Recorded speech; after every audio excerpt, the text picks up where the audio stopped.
పిల్లలు, ఈరోజు మనం చెప్పుకోబోయే కథ చీకు అనే ఒక కోతి కథ.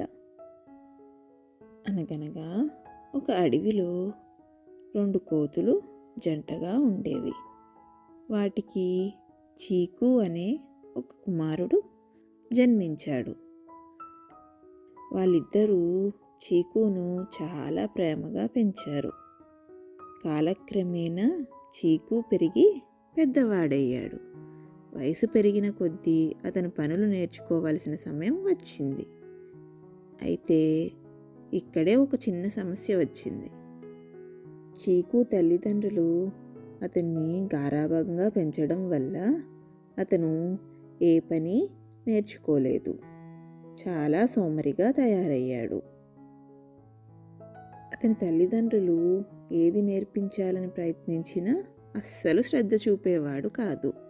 ఎన్నిసార్లు చెప్పినా అతను వినేవాడు కాదు. దీనివల్ల చీకుకు చెట్లు ఎక్కడం కానీ దూకడం కానీ వచ్చేవి కావు.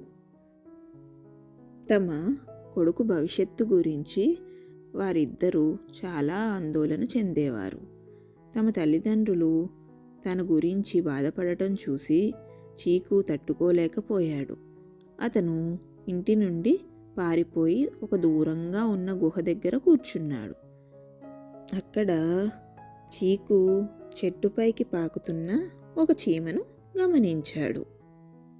ఆ చీమ ఆహారాన్ని పైకి తీసుకువెళ్తూ ప్రతిసారి కింద పడిపోతుంది.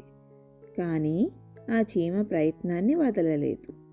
చాలాసార్లు పడిపోయిన తర్వాత చివరికి ఆ చీమ ఆహారంతో చెట్టును ఎక్కగలిగింది.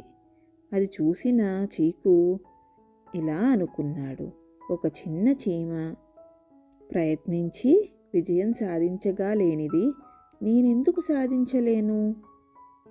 చీకు ఆ గృహ దగ్గరే ఉండి కష్టపడి సాధన చేయడం మొదలుపెట్టాడు.